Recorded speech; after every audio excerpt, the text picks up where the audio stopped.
right, Wilson, let's get the day started, shall we? Got a busy day here. We're a little behind schedule, 6:36. Here's the latest and a look at first news. Fair, accurate, the damn truth. Secretary of State Antony Blinken. He's made another trip to Israel, said they need to pursue an enduring strategic success and a tactical victory against Hamas, but he's urging ceasefire again. Antony Blinken has not urged a ceasefire with Ukraine and Russia, nor has Joe Biden. In fact, they keep asking for more and more, but want Benjamin Netanyahu to postpone his dirty work that he's doing for the world, wiping out the terrorist groups of Hezbollah, Hamas, and others in that region. They killed the leader of Hamas last week, Yahya Sinwar, and now they're starting to root out the last holds in places around Lebanon and Gaza. Hurricane Milton's devastating landfall on Florida's Gulf Coast hit one of the most popular areas for temporary residents who spend the winter months living there in the Sunshine State. The snowbird season usually runs from Halloween to Easter. Florida gets more temporary residents each season than any other U.S. state. Now, I would have thought maybe Arizona, but no, it's Florida. Tourists there are being directed to stay away until they can get things opened up. Places like Clearwater, Bradenton, Sarasota, big areas where the snowbirds congregate in the wintertime, but they're getting it done down in Florida. In the meantime, Hurricane Christy, that's off the Pacific coast, but it remains far away from land. It's a Category 2 storm. Forecasters don't think it will impact any metropolises. 2024 presidential contest speeding towards its conclusion, less than 2 weeks away. Kamala Harris and Republican Donald Trump embracing two widely different strategies. Trump's is navigating the country, doing as many campaign stops, TV interviews, podcasts as he possibly can. Harris is leaning on the Joe Biden playbook. Stay out of the limelight, virtually no interviews, only going to places where she knows she will be widely accepted, talking to a lot of women's groups, those kind of things as we head into the last 2 weeks. By the way, Kamala Harris yesterday said her team is prepared to challenge the election. Just 2 weeks before Election Day, she said Democrats have the resources and expertise, especially if Donald Trump would try to subvert the election, as once again, they are already lining up their strategy in case they fail. Intelligence officials warning that Russia and Iran are encouraging protests in the United States after the election. Why? Russia and Iran, they want nothing to do with Donald Trump. Not one thing. They have enjoyed huge success, military operations, growth in their wealth and GDP, all because of the current Biden-Harris policies with fossil fuels and others. They're warning about what may happen on Election Day. Republicans are voting early. They're trying to make sure that what happened in 2020 doesn't happen again. 19 million Republicans have already voted.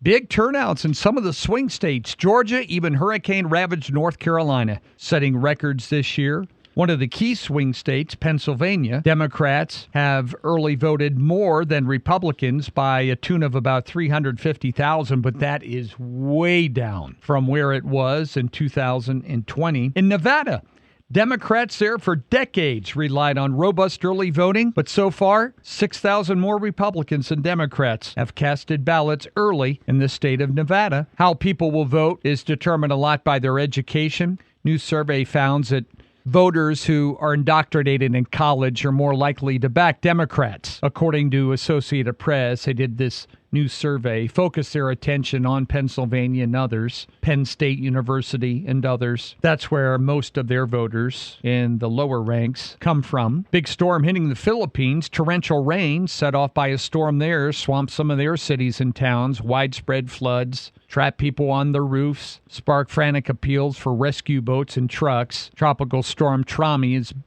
closer down to the Pacific, winds of 53 miles an hour, but loads and loads of rain yesterday. 8 inches, in fact, in just a few hours. The Panama Canal Authority is reaching out to communities that could be impacted if the Indio River is dammed to make a new reservoir, ensuring a new water supply needed to operate the Panama Canal. The canal had to reduce the number of ships crossing last year. For much of the year, there wasn't enough water available. Building a new reservoir would help. I thought the oceans were rising. Nope, it's an easy shortcut across the Panama Canal, and they're having trouble with water. Big day for Boeing. The big aircraft manufacturer is going to report third quarter financial results today, and they'll wait to learn whether the striking workers are going to go back to their jobs. They're going to have a big loss in the third quarter. It's less clear, though, whether their machinist and aerospace workers will approve a new contract or they'll reject. A 35% pay increase over 4 years and a $7,000 bonus. So it's a big day for them. Global stocks are mixed so far today. Some uncertainties over the elections and things like that weighing in now on the markets in Hong Kong, Shanghai, places like that. The S&P yesterday in America fell 2.8 points. Dow Jones fell 6 points. NASDAQ actually up 32 points yesterday. Oil just kind of bouncing around with pluses and minuses over the last few weeks. Shares of General Motors were up 10% yesterday because they posted a $3 billion profit, even though they're selling less vehicles. Why? They're more expensive. As Mark mentioned earlier, we were looking at some of the cost of vehicles yesterday. Unbelievable. Anyway, General Motors closed up 9% yesterday after their profit margins had what Wall Street estimated for them. Average vehicle sale prices now $49,000 in the United States. U.S. taxpayers will get a little higher standard deduction in 2025. The IRS detailed the increases for single taxpayers and married individuals filing separately. The standard deduction will rise to $15,000. That's up $400 from 2024, all based on inflation.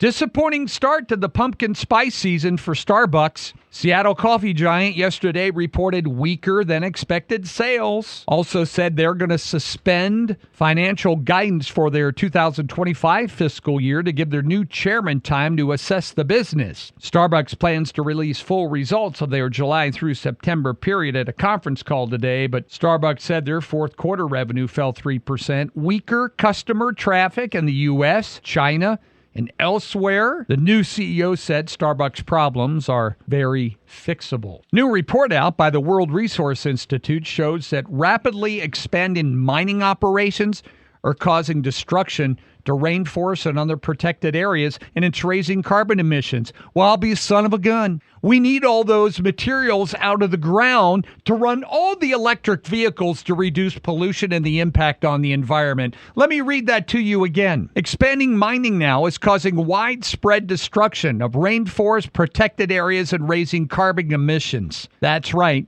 New report out today because of this new EV standard and electric vehicle, everything that they want. We told you about E. coli food poisoning linked to McDonald's Quarter Pounders. CDC said there's been 49 people in 10 states. Everyone interviewed that got it reported eating McDonald's, and most of them mentioned eating a Quarter Pounder. Food poisoning is reported in 10 states, and it's in our neck of the woods, folks. Colorado, Iowa, Kansas, Wyoming, Nebraska, Utah, Montana, Colorado. Colorado had the most cases, 26, but everyone had reported eating at McDonald's before falling ill, according to the CDC. They also suggest maybe some of the slivered onions on the burgers could be the source of the contamination. We told you why earlier. They take food safety extremely seriously, they say. And so they have stopped distribution of the onions and temporarily removed the Quarter Pounder from menus in the affected states. So we'll see what they find out. We told you Denny's, they're closing 150 of their restaurants, lowest performing restaurants. We only have one left. 10% of all of Denny's family dining restaurants will close. And Shohei Ohtani's 50th home run ball sold at auction yesterday, $4.4 million. Record high price. Ohtani became the first player in history to hit 50 homers and steal 50 bases. The auctioneer in a statement Wednesday said bids came in from around the world. No information about the winning bidder, though, was disclosed. Now, that had been overshadowed by litigation over who owned the ball. The auction was overshadowed by that. Max Mattis and Joseph Dadadov each claimed in separate lawsuits that they grabbed the ball first. But they did agree that the auction should continue. So we'll see what happens. The judge may end up splitting it between them. Who knows? And it's funny because usually the player gets something like that back. They usually give it to the player back. Yeah, but it's up to the guy who caught the ball. Yeah, it's basically up to them. Yeah. And they decided, no, 4.4 million. Mm-hmm. So could be a Japanese collector, may have that kind of money. But what was it when Mark McGwire hit number 73? He offered to take a picture with the fan and autograph it and everything. Guy said, no, I'm just going to keep the ball and sell it. Mm-hmm. Yeah, it happens. Yeah. Cat Country News Time is 6:48. Weather's next. In sports, I was going to talk about Ohtani's home run ball, but instead, sports this morning is from a meme that made me laugh out loud while I was taking my vitamins this morning. Johnny Manziel is somewhere right now smiling, knowing he's no longer the worst quarterback decision the Cleveland Browns have ever made. There you go. They owe Deshaun Watson $92 million, and he's not playing again this year. All guaranteed money.